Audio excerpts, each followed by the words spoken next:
Hello again. So, I thought I'd try and do one more of these. So we're at chapter 12, which is entitled Mighty Oak or Mighty Wimp.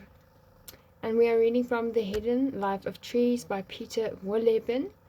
I believe he has actually other books as well, and I saw online that I think there's actually like a coffee table book, or at least one with like photographs or illustrations, but I'm not sure. Anyway, yeah, so let's go. When I walk through the forest I manage, I often see oaks in distress, and sometimes they are very distressed indeed. Anxious suckers sprouting at the base of the trunk are a dead giveaway. These spindly tufts of a growth ring the tree and usually. Hold on, let me just look at that sentence. And these spindly tufts of growth ring the tree and usually quickly wither away. That does not sound like a correct sentence. Anyway, they indicate that the tree is engaged in an extended fight to the death, and it's panicking. It doesn't make any sense for the oak to attempt to grow leaves so close to the ground, because oaks are trees that need light. They need very bright conditions to photosynthesize. Their ground-hugging solar panels don't produce any energy in the twilight of the understory, and the superfluous arrays are quickly done away with. A healthy tree doesn't bother to sink energy into developing that kind of growth, preferring instead to extend the reach of its crown up above. At least that's what it does when it is left in peace. However, oaks in Central European forests are not left in peace because this is the homeland of the beech. Now, the beech is an amazingly socially oriented tree, but only when it comes to its own kind. Beeches harass other species, such as oaks, to such an extent that they weaken. It all starts quite slowly and harmlessly when a jay buries a beech nut at the feet of a mighty oak. Because the jay has enough food coached away elsewhere, this beech nut lies undisturbed, and come spring, it sprouts. Slowly over the course of a number of decades, the sapling grows upward, quietly and unnoticed. Oh, I lost my place. Sorry about that. True, the young tree doesn't have its mother, but at least the old oak provides shade, and so it helps to raise the youngster at a measured, healthy pace. What looks harmonious above ground turns out to be the beginning of a fight for survival below the surface. Isn't that true for what some of us are going through?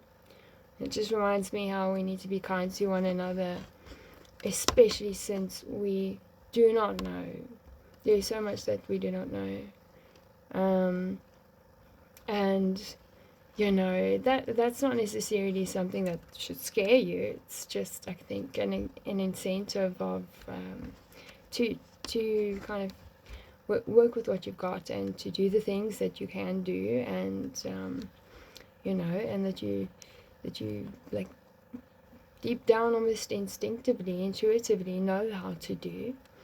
And that's a different type of knowing, and it's more intimate, and it's also got to do with action. That's something else, something beyond embodied, because what we do for one another has a reach far beyond what we can even imagine or conceive. And though it does take action, and if you are going to act, then at least do the right action, like something maybe in line with kindness, perhaps even compassion. And that is a topic that is so important to discuss, to understand.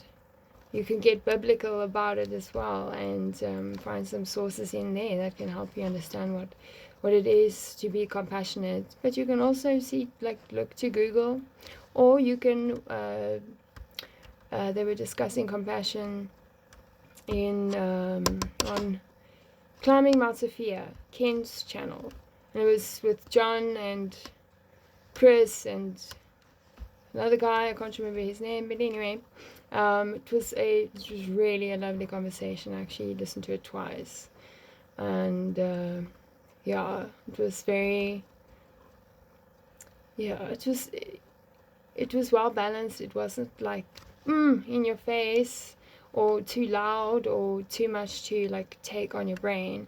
It was actually quite lovely. And it also touched on a few things in life, including suffering, and how we can, because I mean, suffering is a part of life, and yes, I suppose there's lots of conversations about suffering, and perhaps a lot of those conversations are sort of, or monologues or whatever, are just about suffering. Now, incorporating compassion into that, those couple quite well. And I think that if you apply compassion to suffering, then life is more livable. And I'll just leave it at that.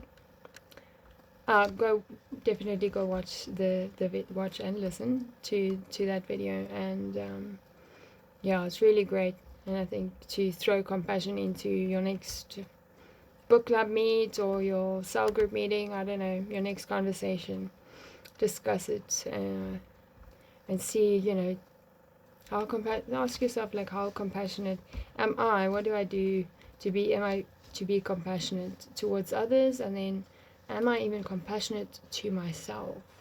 Do I have that? Do I embody that? Do I participate in that? And to what extent? And how could I improve?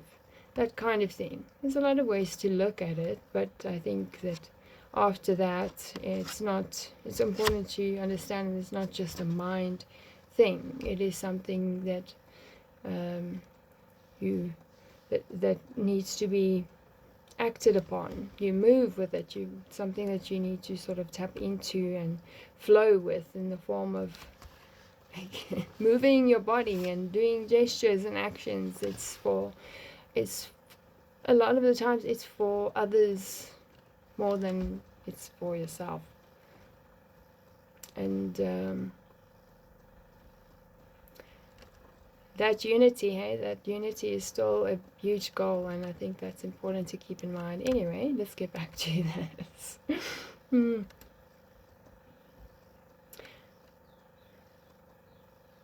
Okay, backtrack.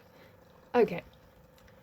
The beech roots penetrate every space the oak is not using, burrowing beneath the old trunk and snapping up water and food the big tree had counted on using for itself. This causes a subtle weakening in the oak. After about 150 years, the little beech tree has grown so tall that it's gradually growing into the crown of the oak, and after a few more decades, through and past, for in contrast to its competitor, the beech can extend its crown and keep growing almost all its life. By now, the beech leaves are getting direct sunlight, so the tree has all kinds of energy to expand. It grows an impressive crown which catches 97% of the sunlight, just as beech crowns always do. The oak finds itself relegated to the second tier, where its leaves make a vain attempt to snatch some light. Sugar production is drastically reduced, reserves are used up, and the oak slowly starves. There's a message in that. I'm not going to go into it now, but I'm telling you, there. The oak realizes it cannot beat this stiff competition and will never be able to grow tall shoots to overtake the beech. in its time of need, perhaps in the face of rising panic, it does something that goes against all the rules. It grows new shoots and leaves way down at its base.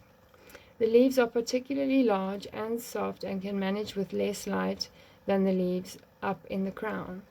However, 3% is simply not enough. An oak is not a beech. Therefore, these sprouts of anxiety wither, and the precious energy it took to grow them has been squandered.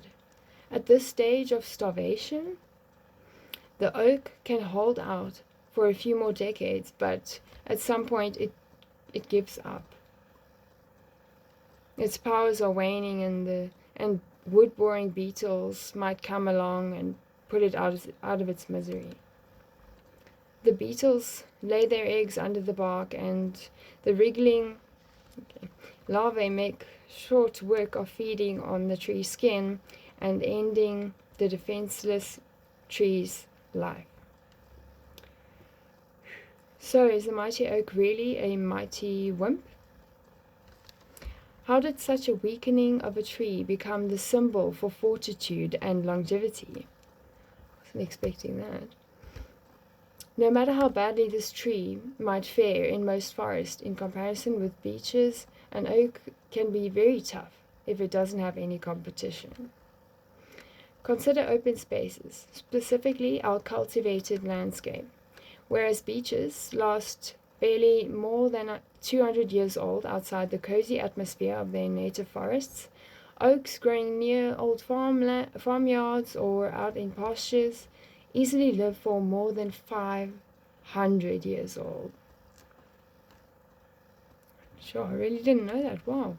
And what if an oak gets a deep wound or a wide crack in its trunk as a result of a lightning strike?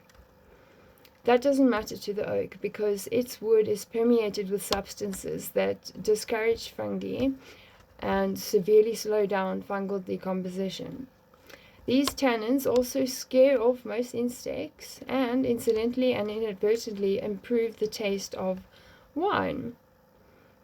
Should a barrel ever be made from the tree, think oaked wine.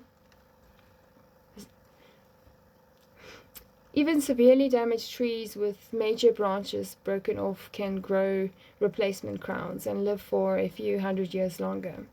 Most beech trees wouldn't be able to do that, and they certainly wouldn't be able to do it outside the forest without their beloved networked connections. A storm-battered beech is able to hang on no more than a couple of decades. In the forest I manage, oaks show that they are made up from very stern stuff. On a particularly warm south-facing slope, there are quite a few oaks clawing at naked rock with their roots. When the summer sun heats the stones unbearably, I think both of those count, the last drops of water evaporate. In winter, bone-chilling, frost penetrates deeply in the absence of the thick protective layer of earth mixed with copious quantity of rotting leaves that you find on the forest floor. The slightest wind catches the slope, so only a few meager lichens grow there, and they do little to moderate temperature extremes. The result? After a century, the trees, or rather miniature trees, are no thicker than your wrist and barely more than 15 feet tall. While their colleagues have grown substantial trunks and more than 100 feet tall in the cozy environment of the forest, these frugal trees make do and content themselves with growing no taller than shrubs. But they do survive. The advantage of this hard-scrabble existence is that other species gave up long ago. So it seems there can be advantages to a life of deprivation if it means you don't have to worry about competition from other trees. That is quite a statement. Very powerful.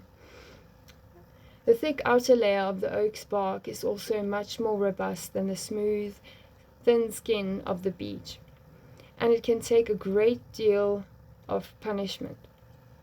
This has given rise to a saying in German, Was steht es eine alte Eiche, wenn sich ein Wilderschwein in ihr shit. Oh, that was terrible. I know. I admit it completely. Just very. Luckily, it says here after. Look, I did not practice it before I read it. So that's hit me by surprise. And clearly, I had no confidence in reading that. I haven't been speaking much German lately. Anyway, which roughly translates as, it's no skin off an old oak's back if a wild boar wants to use its bark as a scratching post. Sounds better in German, I think. Anyway, so, wow, that was quite short. There are a few things in that I found quite striking. Sure, and it's interesting how this chapter actually can reflect a certain arrangement of like aspects or elements of certain sort of instances maybe in life that I know not only one single person like on their own individually has gone through. There are like I think too many, but there are lots of people who can definitely identify with what's being said here. Through the interpretation and reflection and understanding and just sort of like whatever it brings up within you that you're like, oh, okay. And what I think what that's doing is maybe revealing to you something that's important, or important in the way that maybe it's good to take a look at that and pay a little bit of attention to it, see what's happening there. What state are you in? What are the conditions you're in? What's the environment like inside of your mind? And I think a lot of things can come from this chapter. And I must say that the title of it is quite misleading. I mean, again, it's Mighty Oak or Mighty Wimp. But to be honest, what I kind of want to say is mighty indeed. How about that? Anyway, okay, so the next one that would come would be chapter 13, and that's just simply titled Specialists, which makes me sort of want to cringe. But I have trust in this book because I don't think it's going to be talking about the medical field and the specialists and what they do in that. But, God bless them, because a lot of specialists that work in medicine actually do a great job. They help a lot of people. And anyway, what else? Again, I want to say,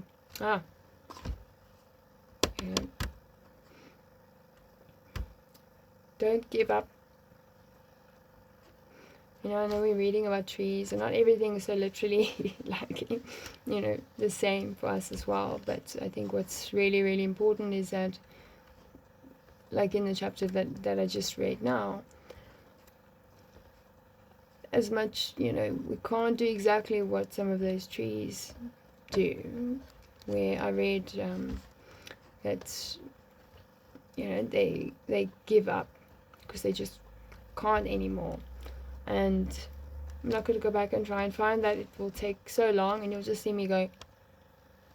So, but I think, again, I want to reiterate that message, is that don't give up. And you may feel all these things and da da da da da. And again, I want to just say, like, whatever, if you're in like the most insane storm that's inside and outside and just everywhere, and you just feel completely discombobulated and you kind of don't know what on earth is going on. In fact, you're not in control, you're not out of control, there's not really much control at all. I think that, you know, in that place is, you know, something that might cross your mind is kind of like, just want to give up, I want to give up. And you know, I think after a certain point in life, you need to realize that that is just simply not an option. And that's a good thing, because there are other options that are better, way better than that. And yeah, that's another conversation. But what I'd like to sort of pair it with is that whenever you don't know, turn to God. Pivot and turn and walk back to Him. Do that. Turn to God.